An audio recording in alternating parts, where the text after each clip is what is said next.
Good afternoon and welcome, Premier, fellow CEDA members and your guests here today. And to everyone joining us today for CEDA's 2024 State of the State event, including our live stream audience that has just joined us. Thank you to Uncle Alan for that warm welcome to country. I would also like to pay my respects to elders past and present and extend that respect to all Aboriginal and Torres Strait Islanders people here joining us today. Transgrid has been a member of CEDA since 1998. We're grateful for CEDA's role in supporting constructive and engaging policy discussions to drive positive change on the issues that matter most to Australia's economy and society for more than 60 years. We particularly appreciate the platform CEDA provides for informed debate among diverse thinkers and for bringing the private and public sectors together to engage on the critical issues facing our great nation. Australia's energy sector is undertaking its most critical challenge in its history and is rightly a key focus of both the Minns and Albanese governments. The challenges are coming in at an unprecedented velocity for those of us in the business of delivering the infrastructure to support it. We need new thinking, rapid solutions to technical challenges and smart forward-thinking policies that provide the urgent cost of living relief that renewables will bring to the entire population, and equally provide adequate compensation and support to the landowners and communities that we rely upon to host that infrastructure. We are fortunate in New South Wales that our state government has a comprehensive plan to transform our electricity system into one that is affordable, clean and reliable, and that it has rolled out policies on many fronts to support that plan, from setting renewable energy targets to the recent support for specialist engineering squads to fast-track planning and delivery of the state's largest battery projects, to the Net Zero Manufacturing Initiative, which will offer funding for small and medium-sized enterprises to develop new sovereign manufacturing capabilities for solar and battery technologies. These are the hallmarks of great examples of the kind of practical and inclusive policy solutions that are the hallmark of the Minns government. To succeed, the energy transition needs strong leadership, commitment and the courage to make some tough decisions at an unprecedented pace. So I applaud the New South Wales Government for its continued support for the energy roadmap and for some highly practical decisions to support it. This includes the recent extension of the Eraring Power Station, which will provide assurance and certainty around security of supply during this transition. We know our major transition projects are urgently needed to deliver the federal and state government's vision for a clean energy future. We look forward to hearing more about the government's much anticipated Clean Energy Corporation and for the new energy policy framework that will support faster and more consistent decisions to achieve the transition to renewables before ageing coal generation is retired. Today, the Premier is here to share with us his government's priority funding and policy focus areas for the year ahead. Chris is the 47th Premier of New South Wales, coming to power in last year's election. Having had the privilege of working with his government, I can tell you that Chris is a Premier who brings people together and has what it takes to get our great state moving. Please join me in welcoming the Premier of New South Wales, the Honourable Chris Minns, to his first State of the State address.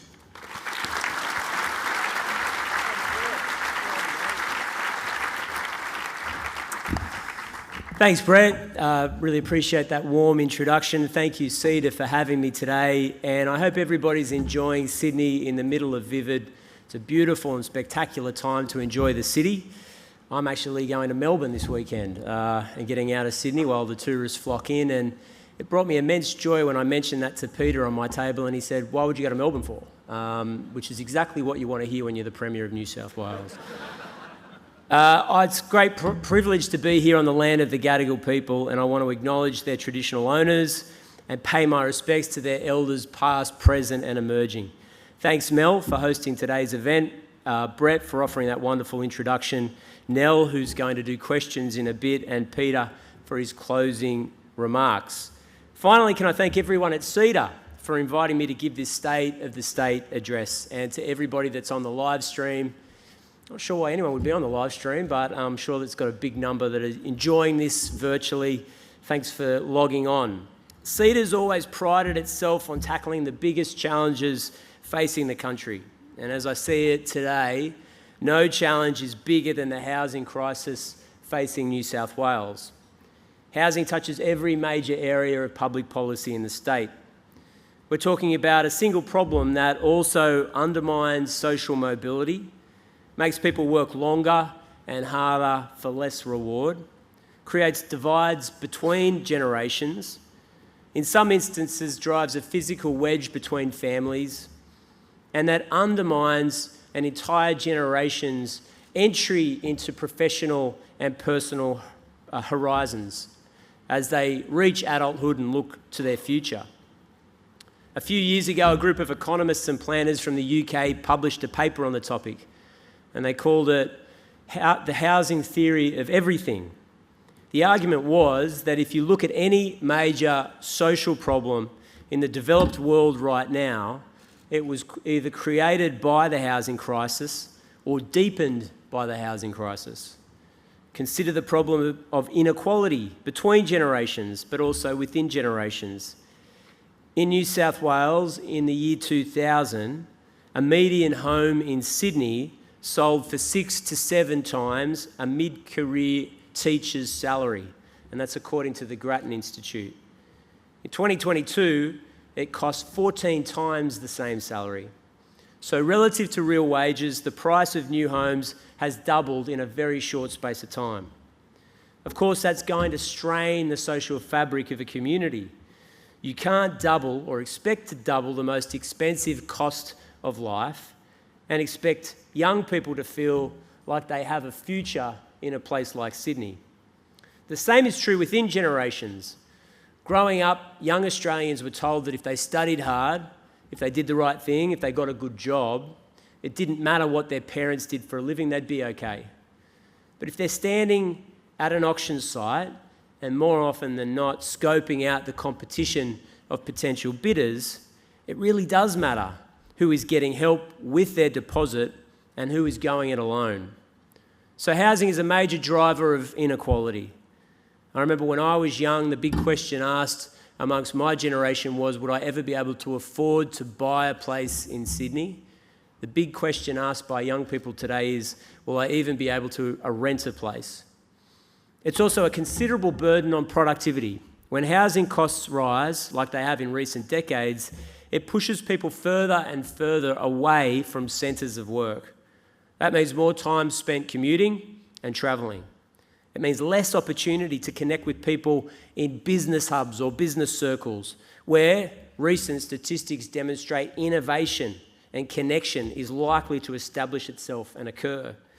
And for a city like Sydney, it means a continuous exodus of talent leaving town for good, striking up in a new community, either somewhere else in the world or in other jurisdictions around Australia, coaching football teams, being part of the parent community, starting businesses, backing themselves in places other than New South Wales. So we're talking about people leaving this state in the prime of their working lives. We're losing them. We're losing them every year, twice as many as we get back in return as a result of inbound migration or intrastate migration. In fact, the Committee for Sydney recently published a report that said outward migration was costing New South Wales $10 billion a year in lost potential. Now, that lost potential, again, is from young people, young entrepreneurs, young people who are prepared to back each other and back themselves and take a punt on the future. They are establishing businesses and they are joining communities, but it's not here. When you start listing these problems, you can't stop seeing them. Think about the birth rate and its impact on our retirement system. Family planning is a complicated question, but surveys tell us that people are having fewer kids than they ordinarily would like to. And here in New South Wales, the biggest impediment to that is housing. If you don't have a stable home, if you don't have a place that you can rely on, the prospect of raising a child, whilst already daunting, becomes that much more difficult. Same is true for essential services. When teachers, nurses and police officers can no longer afford to live near their workplaces, then they're going to leave and move elsewhere. It's also the case for the evils of domestic violence, when there are instances of women and children that feel they can't leave abusers because of the growing cost of rent in the private market. So I think you're getting the point that this is a problem that breeds other problems. And if you want to address the range of other issues facing our modern community and our society, we have to deal with housing first. That's clearly the case here in Sydney. With the median house price in Sydney of more than $1.6 million and with median rent of $750 a month, which is up 10% on last year, and is $120 a week more than the next most expensive capital, it's important to state that a lot of our problems have historically been self-inflicted.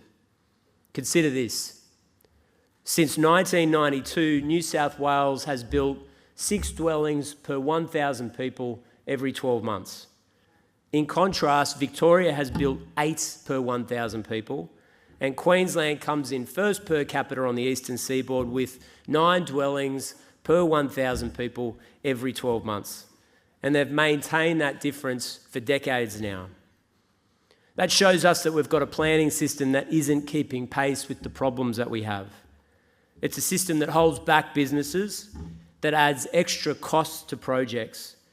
A system that as a culture far too often looks for excuses to delay action and investment rather than looking for reasons to support it. And we've got a planning minister here in Paul Scully who's worked around the clock for the last 12 months to change that culture and implement these changes. That's what we've sought to reform in government. Since coming to office, Paul, his department and the New South Wales Cabinet have given private developers and social housing providers a more direct route to planning approval.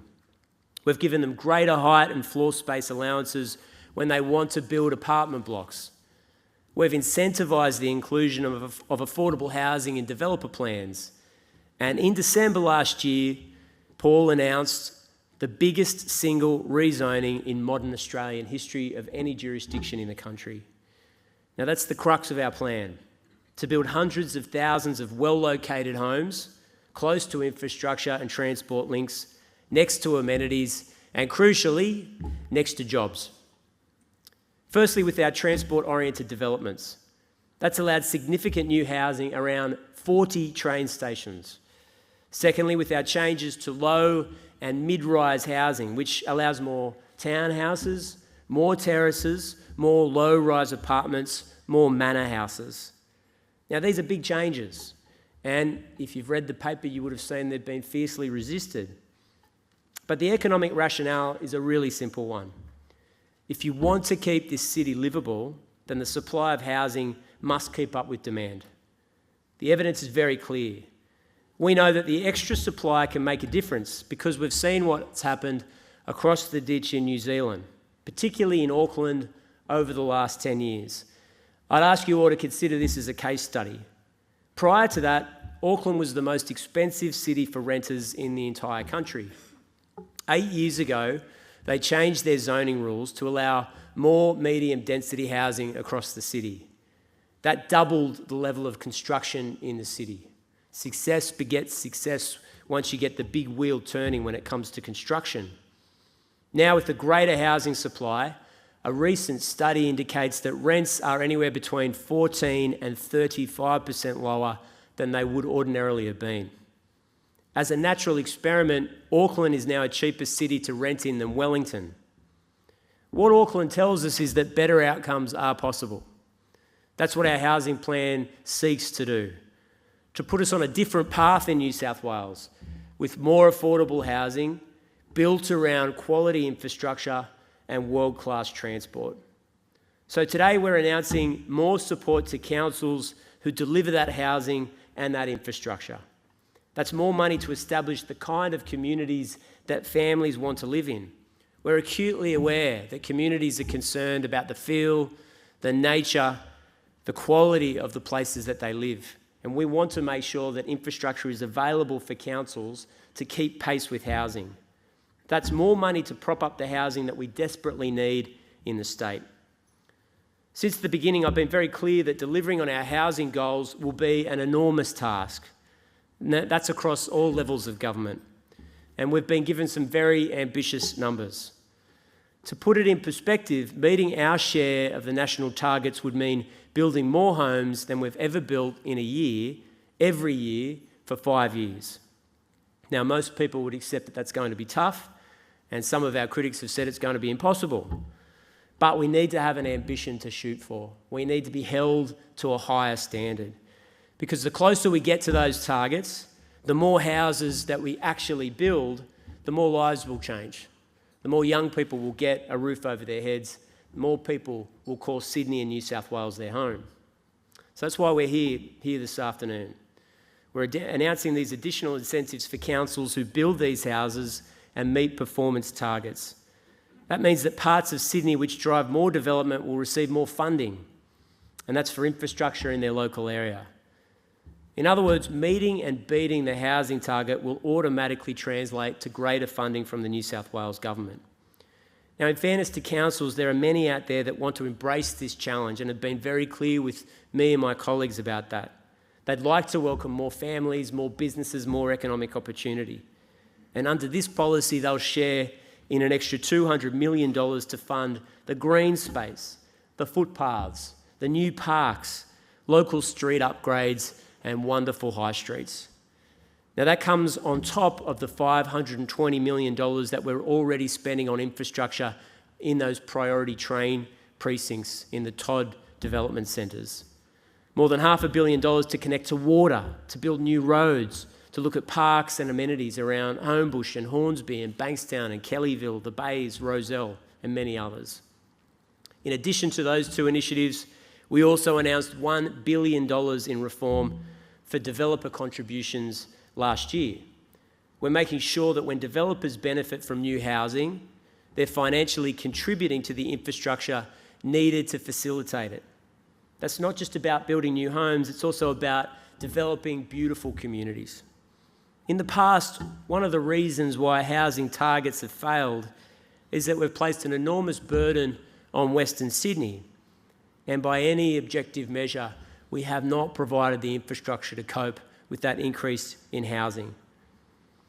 Adding an extra street to the western fringe of Sydney is no way to grow a city, and it's one of the reasons why Sydney, despite being in the top 10 of most unaffordable in the world, is the 800th densest city in the world. So we've asked local councils to pick up the slack, to maintain roads, to provide the parking, to make sure services are there for these new communities. But they haven't been given the help they need to do it, to keep up with that challenge. That's why we're introducing these additional incentives today. It's also why we're seeking to rebalance the future of Sydney's growth towards established infrastructure. So infrastructure that's been built by generations of taxpayers closer to the eastern seaboard. This is the goal of our second announcement today. For some time, councils have been asking us for concrete housing targets in their local government area. 12 of the 13 relevant councils have already signed agreements for transport-oriented developments in their patch. But they also want to know the full picture so they can map out their plans for the next 5 years. So today we're releasing that roadmap. This involves 5-year targets across 43 local government areas in Sydney, the Illawarra, the Central Coast, Newcastle, and an overall target for regional New South Wales. Now, they're going to be hard to meet, as it is for the state. It will be in some areas, in local government areas. But the map is an important exercise because it starts to rebalance Sydney from greenfield almost exclusively towards brownfield developments. For a long time, Western Sydney has accepted the overwhelming burden of new housing growth in the city, and as a result, social infrastructure has to stretch, more roads, more public transport needed to be built. We've added another street to the western fringe of Sydney, but it has become far more difficult to get in and around this great town. So under this plan, the West will continue to build new houses, but other parts of Sydney will have to share the load as well. Under this new plan, the East will account for 41% of new planned dwellings. The middle ring, which includes suburbs like Parramatta, Canterbury, Bankstown, Blacktown, the Georges River, will deliver 37%, and the West will make up 22%. For some of these councils, particularly those that have had very low housing targets and not much incentive to change it for a long time, it'll be a substantial change. In Ku-ring-gai, Hunters Hill and Wallara, over 70% of new housing will be delivered as a result of these changes. But in Liverpool, Wallandilly and Parramatta, councils that were already planning to build at scale, it will be less than 20%. The same goes for Blacktown Council, which was already planning 17,000 new dwellings. I'm not getting in the way of that. They're important new housing releases for young families. And Western Sydney growth, particularly housing, is an important part of the architecture of new zoning and new planning. But we want to build new homes around established infrastructure wherever we can, in places that are connected to work and transport, in communities that already have schools and hospitals. There's also a geographic constraint here. When you've got a city that's flanked by a coastline with mountains in the west and rivers to the north and the south, encircled by a national park, the shift to infill becomes necessary. This is fair to the west, but it's also, we believe, good for the east. Think about this. Currently, kids that live in those council areas are obviously growing up. As they reach age, they'll start their own families and quickly realise that they can't afford to live in those communities anymore. In many cases, even with a substantial helping hand from mum or dad. These young families are moving away, and grandparents are now driving to Newcastle or Bathurst for babysitting duties. As the Productivity Commissioner said not long ago, a city without grandchildren. And a city without young people, friends, is a city without a future. Now, part of the reason for that, aside from some people deciding on a tree change or a sea change and embracing the beauty and the opportunities in regional New South Wales, but part of the reason is that housing stock in some of these areas has barely shifted since they were in school. In other words, there's been no net increase in housing in the suburbs, the established suburbs in which some of these families have lived. So if we meet these targets, we'll be able to give young families the chance to stay local, to stay within the distance of their parents and their grandparents, within the communities that they've grown up in, to give their children the same opportunities, the same goals, and the same access to the same community that they had. I'll say it again, these are ambitious targets. And as a government and a state, as a private sector, we need to do everything we possibly can to meet them. That means changing our planning laws. It means supporting new housing with funding for proper infrastructure. As you know, it also means considering the workforce issues and the finance issues that we believe, after consultation with the industry, are holding back the construction sector in this state. As part of designing these housing targets, we commissioned the Centre for International Economics on what was needed to meet our goals. They concluded that achieving large increases in construction also required, number one, shifting activity from non-residential building and construction into new residential housing. Now, that's good for the economy to have a dynamic, vibrant construction sector that's able and nimble enough to look at different sectors of construction. Number two, improving productivity to deliver more housing with the same workforce. And number three, attracting additional workers and capital from other non-construction sectors or even overseas. We'll be introducing legislation to shift how the construction sector does professional upskilling so we can train the workforce needed for these more complex commercial constructions like apartment building. We're also looking at modular design. That's already used for schools and police stations. There are many private sector operators that are desperate to get in. We're looking at ways to encourage them to get involved in the residential housing construction sector in New South Wales. We're now only a couple of weeks away from the next New South Wales budget, and the policies we've covered this afternoon lean heavily on the private construction sector. But we're also conscious that private enterprise can't cover everything. There's a significant role for the state to play here. Essential worker housing matters, social housing matters. Both are crucial to the housing mix and are particularly important for Sydney as one of the most expensive cities in the world and certainly the most expensive in Australia. Under the previous government, 12 years was spent selling off $3.6 billion of public housing, to the point where there were fewer social housing tenements at the end of the term than there were at the start. Now, that's not our approach. We're looking at all options, bringing vacant homes back online, maintaining the existing stock, and delivering more social homes as quickly as we can. We don't want to see this as a matter of private versus public. We want every sector in every corner of the economy working at full capacity. We want them pulling in the same direction for this important goal.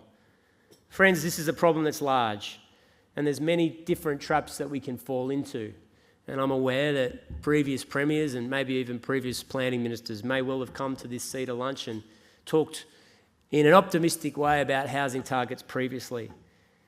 But perhaps the biggest trap we can fall into is pessimism, assuming things will only get worse, that the problem is insurmountable, that things can't get better. We do have options. Cities and states can make choices about their future. We can set a new path. We can face this crisis while building a better city. I believe we can surround our people with vibrant communities. We can, by planning properly, protect our green space and our beaches and our rivers and our natural beauty. And we can make these houses beautiful, not just cookie cutter, not just form, but places people want to grow up in and raise their children in. All of that is within our reach. All we need is the right plans, the right policies, good arguments, the right allies, and we can house the people and build a state that we all want to live in and that we all love. Thanks so much.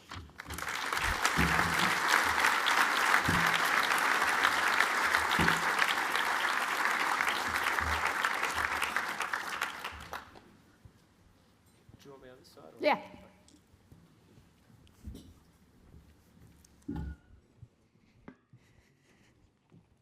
Thank you, Premier. You have laid out a very comprehensive plan to address the housing shortage in the state. Before we turn to questions, I just want to acknowledge the privilege Westpac has had of being one of the state's banking partners for over 198 years. And we look forward to continuing that partnership and supporting your plans to address the housing shortage. Westpac now has more than 4.5 million customers in New South Wales, and it is a position of great privilege for us to be an important cog in the economy, and we understand that's a very important role, and it's going to take collaboration from not just government, business, community as well, to make sure that we can deliver on your aspirations, and we look forward to the continued prosperity of the state on the back of your housing plans. The housing theory of everything makes a lot of sense, certainly made a lot of sense to me, so thank you. Before we start questions, I just want to remind people that the link and passcode details for entering questions are on the screen. Or for those of you who are online, please enter questions via the link on your live stream screen or enter via the URL, which should be showing on the screen as well. Okay, so we won't get to every question, so apologies in advance. But a reminder to like the questions that you would like me to ask, so we can make sure that I do ask the questions of most interest to everyone. And while I'm waiting for the first question to come through here, I will kick us off. Okay, so as I said, really enjoyed hearing your comprehensive plans for housing. What do you think is going to be the biggest challenge? Well, I think the biggest challenge that we've faced previously is a cultural change inside New South Wales and the New South Wales government in particular around getting to yes. And Paul and I have travelled to other jurisdictions. We've looked at other planning departments. None of them are perfect, but they've operated better than New South Wales. And I've spoken to not just those in the construction or development sector, but industries and business right across the state that say it's just too hard to do business in New South Wales. We want quicker answers, we want quicker yeses. So we made a decision to wrap up certainly the workforce with the Greater Sydney Commission and the Western Sydney Parkland Authority, and just most recently with the Public Service Commission, so we could free up the planners to put in the Department of Planning so that industry in particular could get quick yeses. We could get more private capital circulating in the economy and make up some of that lost potential that's exiting the state and going to other jurisdictions. I think that's priority one. That's been our biggest hurdle. Yes, we've introduced a major zoning and planning change in the state, the largest that has been seen in decades. It's caused a bit of controversy, but I think Paul's big achievement is to change slowly, but surely the culture in planning. When we first got elected, a senior business person in New South Wales said to me, the Department of Planning is like a giant building with planning across the top in big letters and no front door. This is impossible to do business with. So we want to change that. We're desperate to get onto it. We think that that's the most productive and efficient thing that the government can do to get this going. Excellent. I'm sure everyone's pleased to hear that focus. So turning to the regions, you recently announced the first $35 million funding allocation from the $350 million Regional Development Trust. Can you tell us, what do you think are the big opportunities for regional New South Wales? Massive opportunities. Firstly, if you look at small businesses in regional communities, about 1/3 of the state. A lot of the innovation, particularly in primary producing industries, comes from small businesses in regional communities. And I do a lot of Chamber of Commerce events right throughout the state. I did one in Orange a couple of weeks ago. Last week I was in the Tweed. Again, packed houses full of particularly young businesses that are just starting up. So I'm interested to see those businesses meet their full potential, potentially starting to export across Australia and then start to think about opportunities throughout Southeast Asia. The big challenge for resource-rich economies around the world, and Australia is no exception, is that so much capital and time and investment understandably goes to the big yields. For New South Wales, that's coal. But we can't close our eyes to opportunities, and increasingly it's regional New South Wales that's leading the way. And I'm blown away by young people in particular that have perhaps taken out a loan, who've decided to back themselves to start a firm. Labour costs and in particular location and housing is cheaper in regional New South Wales, so that's where they're going. So there's big opportunities there. So you mentioned your second budget, which is coming in a few weeks, and it's coming against a pretty challenging macroeconomic backdrop. Can you tell us, without giving anything away, what are the competing priorities that you're going to have to balance in that budget? Yeah, look, it's a tough set of circumstances. I mean, the macroeconomy, we've got a lot of households that are dealing with both inflation and interest rates.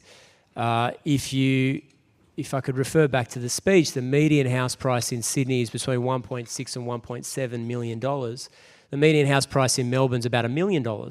So the difference between those two is being particularly felt when interest rates are higher. It means that Sydney households do it tougher when they crank up interest rates, and as a result, you might have economy speeding away in different parts of the country, but not necessarily in New South Wales. So first and foremost, that's the biggest economic challenge that the state is facing.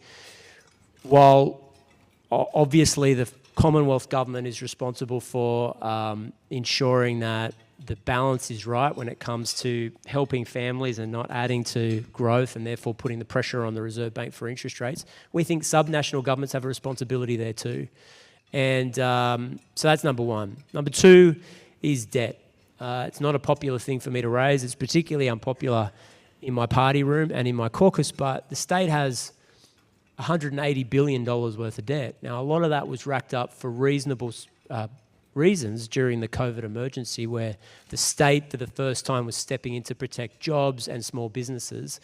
But the bottom line is we cannot spend in a non-COVID year as if we're in the middle of a pandemic. And that means that we have to be responsible with public money and have to start making inroads in the public debt that's been accumulated over the last year, because ultimately it's easy just to rack it up, but someone has to pay it off. So we have a lot of questions, so I'm going to keep moving here. We need a variety of energy infrastructure, batteries and pumped hydro and offshore wind on top of solar. How can we get the right generation mix without a true capacity market? How can we fund these? Yeah, that's a big challenge, and we're aware of that. We're trying to balance a complex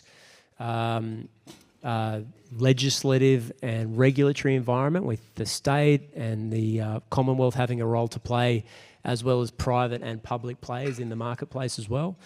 But we've made an intervention, in the last week around Eraring in an agreement with Origin Energy to keep that open during what AEMO, the national body, considered to be a real concern around the availability of dispatchable power. And we did that for a couple of reasons. Firstly, we were concerned about the lights going out. Secondly, a price spike right at the moment when we hope and believe we're making inroads in inflation in the general economy.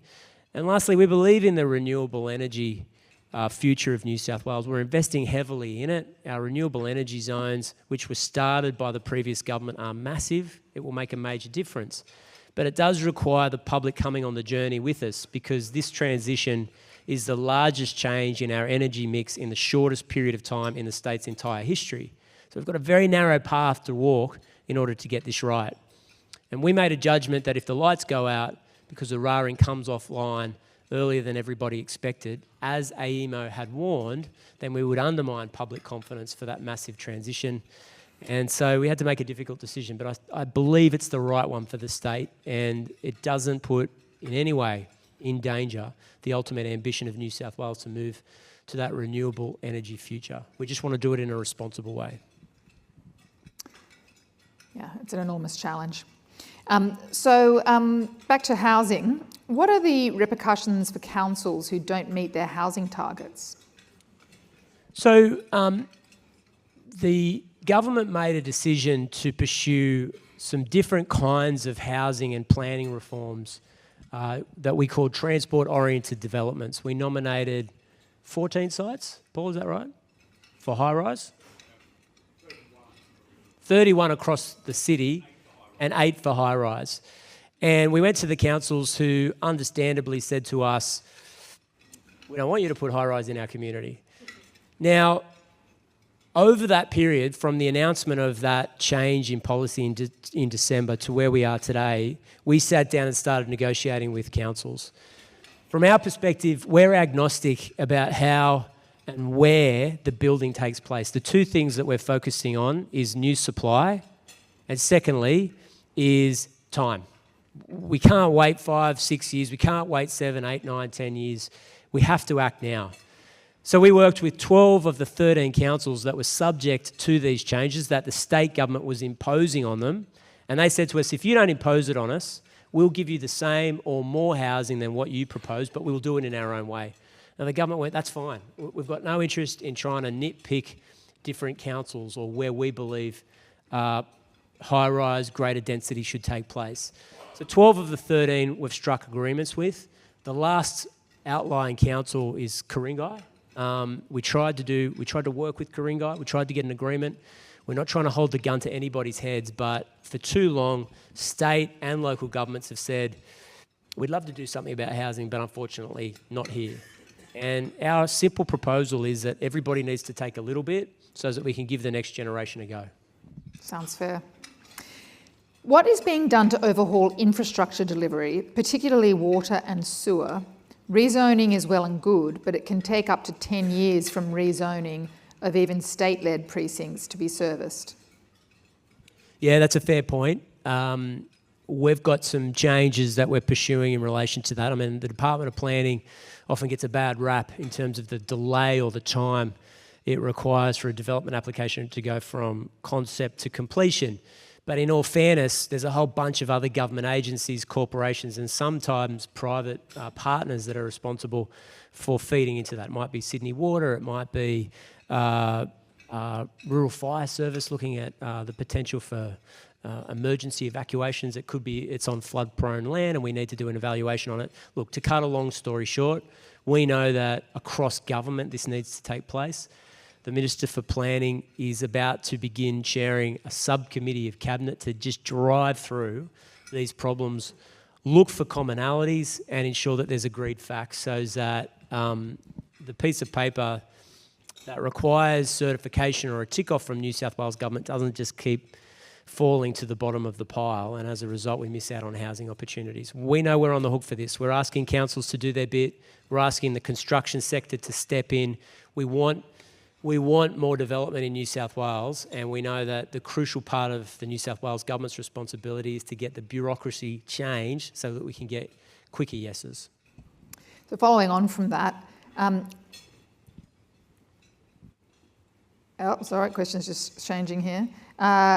So housing is clearly a critical issue, but governments should be able to deliver on multiple priorities. What are your next 3 priorities?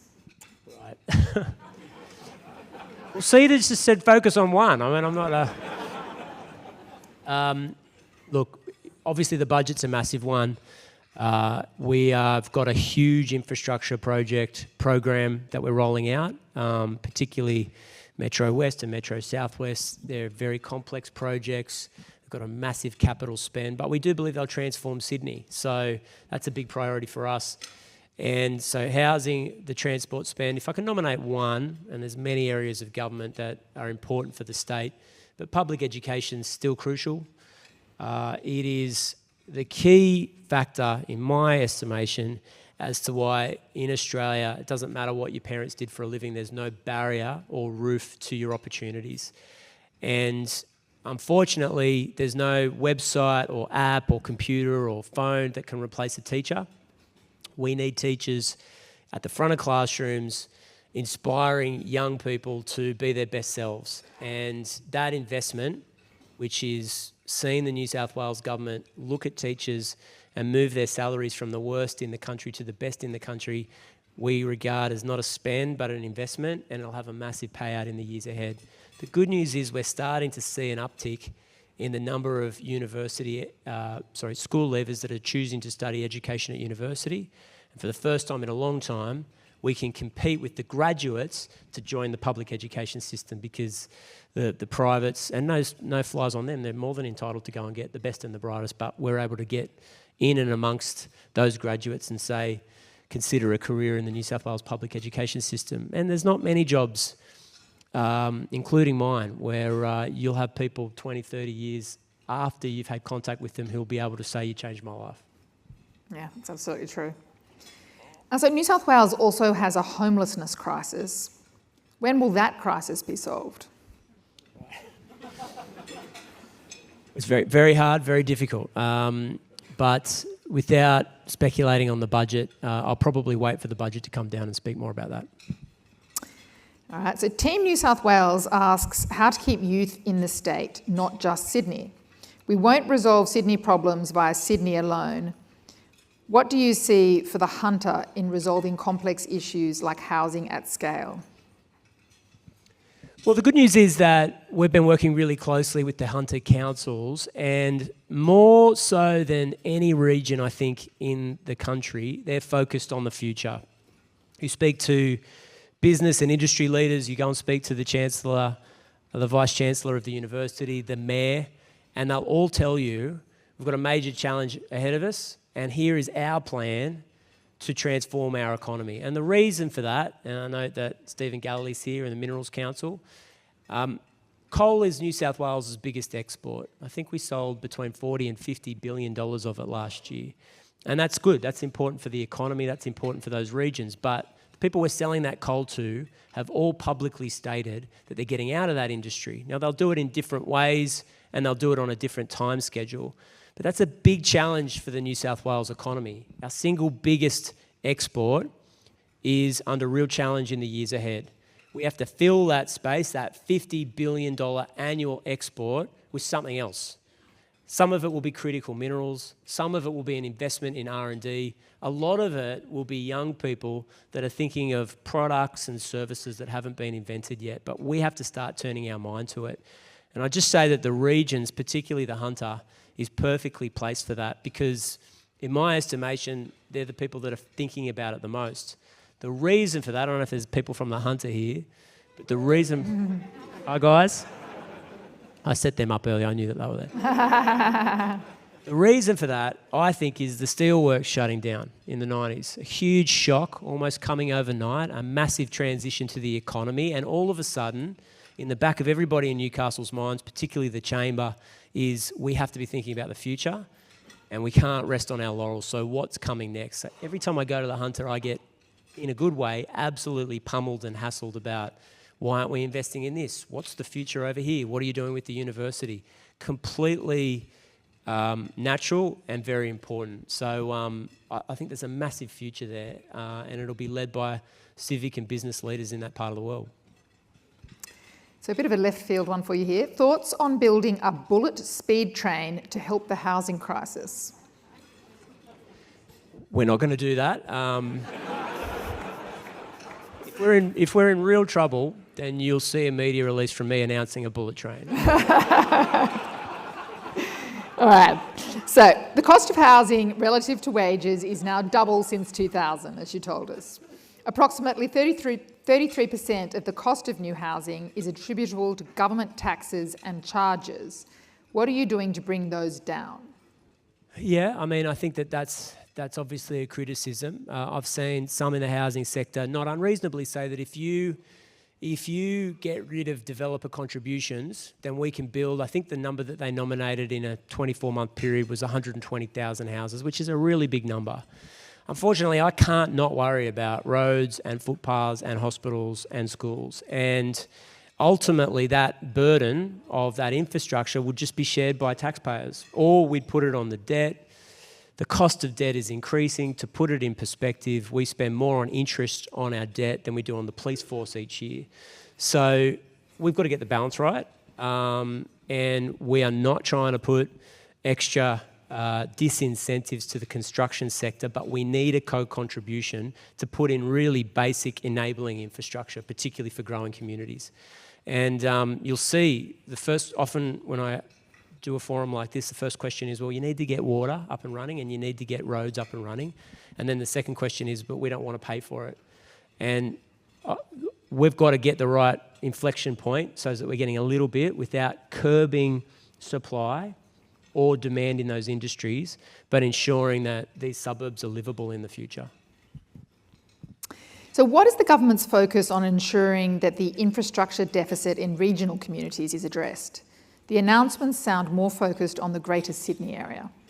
Yeah, we're doing an enormous amount in regional New South Wales. The most pressing need for the regions is road funding, and that's crucial for logistics and transport firms. It's absolutely essential to get primary producers from inland to the ports. We announced as part of our first rollout initiative is over $600 million for regional community roads, which we insisted was spent almost straight away. Again, I've said it a few times tonight, the regional community, 1 in 3 people don't live in Sydney, they live in regional New South Wales. It is the centre of, I think, a real dynamism in the economy, and the focus for the New South Wales government, and I think business and civic leaders as well, is to see those businesses grow. I'd love to see more exports. I'd love to see some of those medium-sized companies get larger and think about what we can sell to the rest of the world. So Premier, are you going to advocate for changes to the tax system to incentivise first home buyers over investors? Otherwise, won't the same problems continue? To an extent. I mean, I can only control New South Wales, and I think you'd appreciate it'd be really easy for me to come in here and lay all of the problems associated with housing or the budget situation on the Commonwealth Government, and Nell, I'm more than happy to do that. That's great fun for me.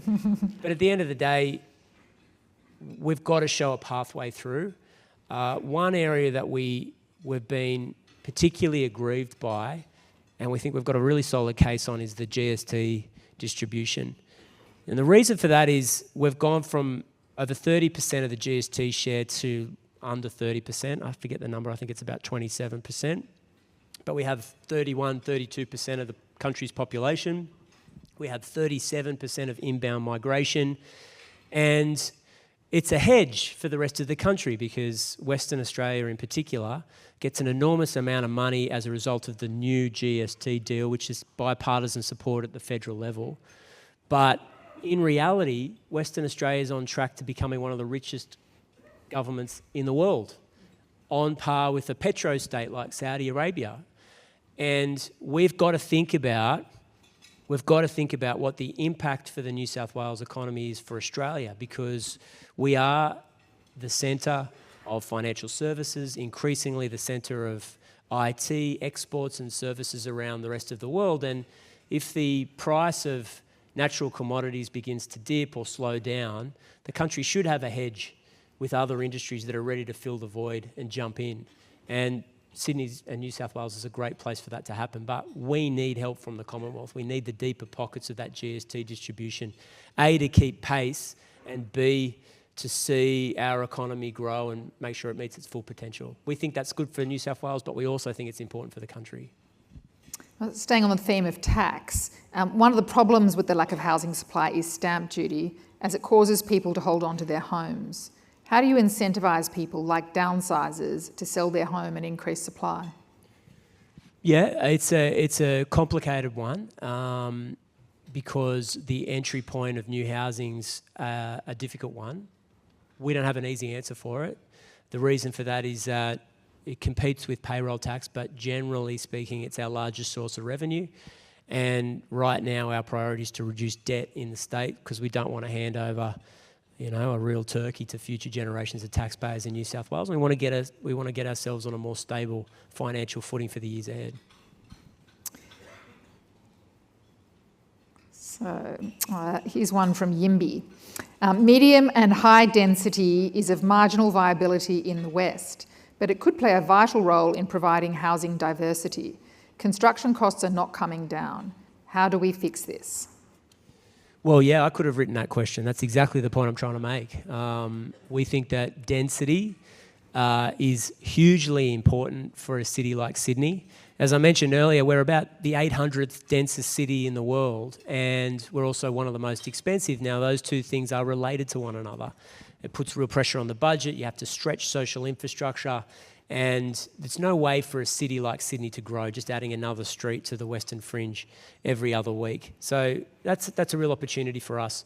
One of the innovations that we're trialling to get construction costs down, particularly for volume builds, so townhouses, low-rise apartments, is to have a pattern book.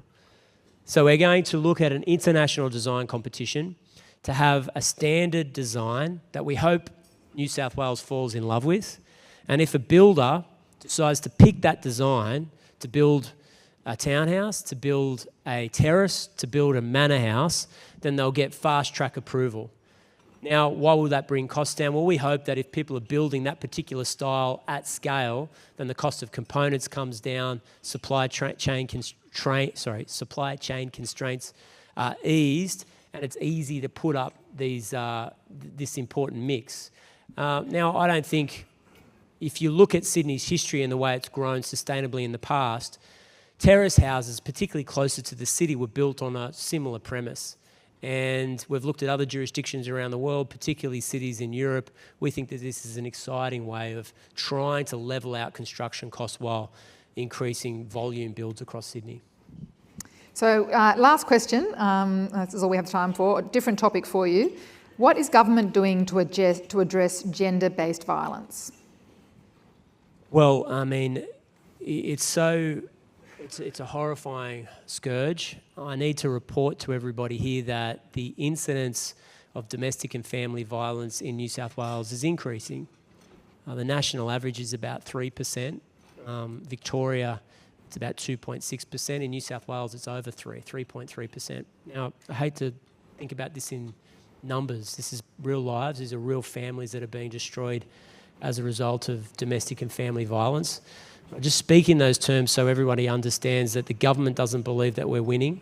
and that change needs to take place. We need to do far better. I point to Victoria because investment over the last 10 years has had a material change, and it's made a big difference down there.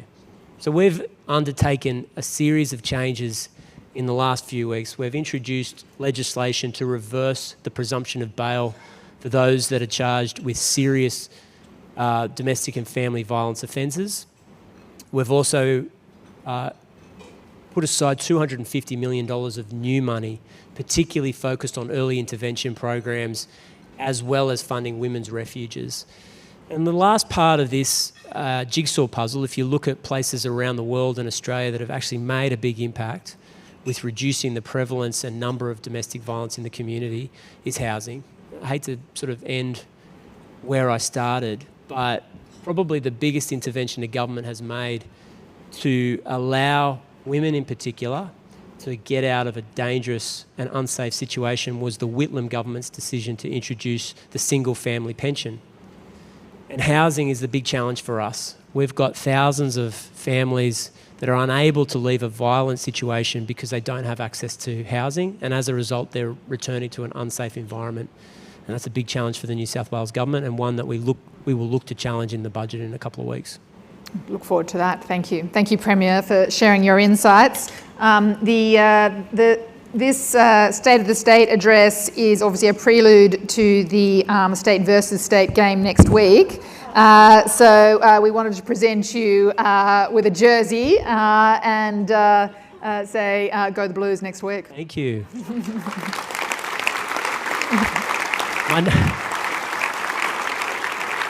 I really appreciate it. My name's on the back, which means I can never wear it, but it's fantastic. Thank you so much. Surely you can wear it. Thank you very much, Premier. We really appreciate you taking the time.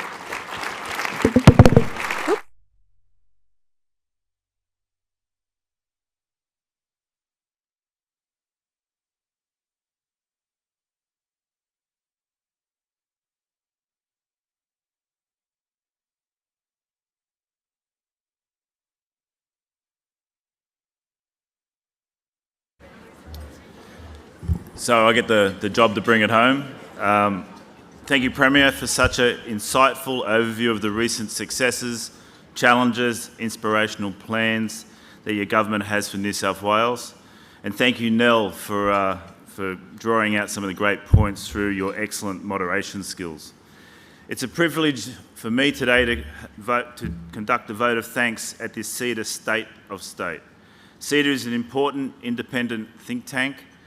It's fair to say that we can probably all align with CEDA's purpose, which is to achieve sustainable long-term prosperity for all Australians. And it's this time we all must come together with a vested interest in our future for the success of New South Wales. Like the state of origin, I couldn't have scripted any better. We put the differences aside. You know, put the differences aside of our club rugby league team. I know, Premier, you're an avid Canterbury Bankstown Bulldogs supporter, and I am a diehard Dragons supporter, so we'll put that aside and put the team together and let's go the Blues and bring home the trophy again. So, well done. Thank you, Westpac, for the prompt too. Yeah. Premier, we first met last year at the European Australia Business Council AGM in December in the State Parliament. You talked about the contribution of the European business for the people and the economic development and the culture fabric of New South Wales. The relationship between Germany and Australia is becoming more and more important, and Siemens is being a very large German organisation. Germany is now the third largest economy and therefore even more central to the European-Australia relationship. It wasn't until recently I thought that Siemens coming to Australia in 1872, that's over 150 years ago, that must have been the earliest Australian-German relationship. But however, it turns out that the Governor of New South Wales in 1786, Arthur Phillip, was a German-English parentage. His father, Jacob Phillip, was an immigrant from Frankfurt. So the future successes of New South Wales is closely tied to the state's ability to grasp the opportunities that come from the greatest economic, social and environmental commitment ever made, and that is net zero by 2050.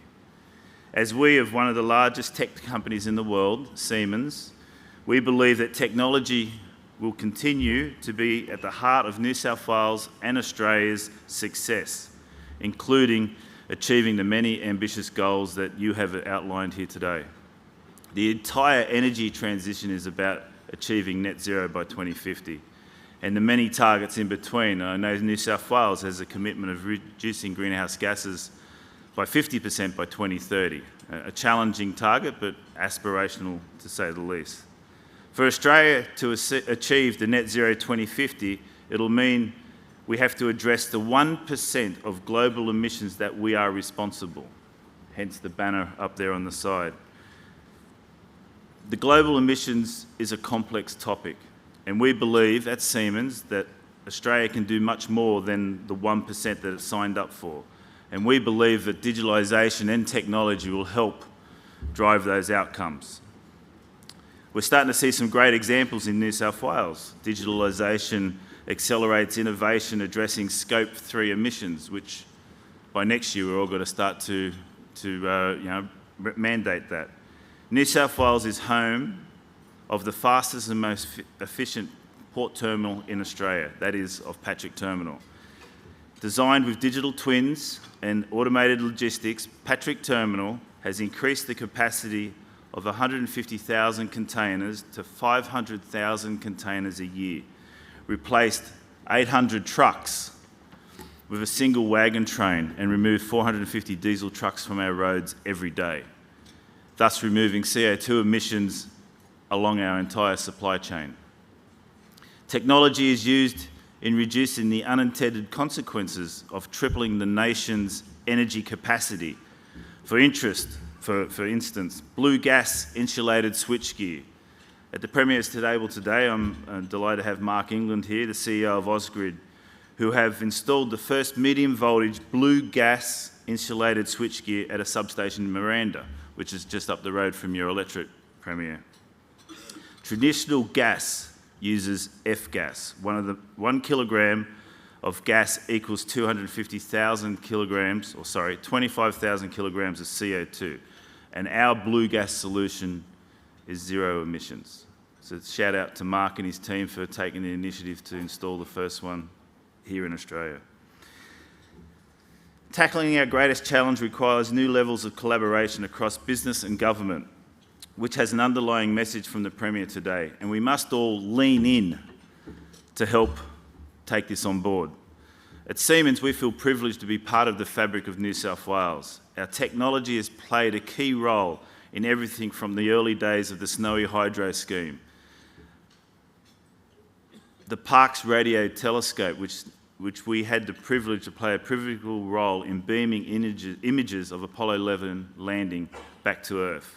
The Sydney Opera House, the iconic Sydney Harbour Bridge, Homebush Olympic Stadium, Sydney Water, which I know there's a big focus on for the future, all Sydney upgrades and expansions of many of them, many renewable and battery projects throughout the state, data centres, the second harbour tunnel, just to name a few. Our healthcare technology MRIs and CTs is installed in many hospitals here in New South Wales. And even a venue like this today has our Siemens technology in it, which is helping control the environmental and saving energy efficiency. We'd also like to acknowledge and thank our co-sponsors, Westpac, Transgrid, and the supporting sponsor of the Southerly 10. Siemens has a long-standing relationship with Transgrid, and critical work has been done, for instance, enabling the sharing of energy between New South Wales, Victoria, and South Australia for the first time. It's no coincidence that all the sponsors here today are very much connected to New South Wales and the energy transition to achieve the net zero targets. So thank you again, Premier and CEDA, for this important forum, and I'd like to invite Melinda back on stage to formally close the event. Thank you.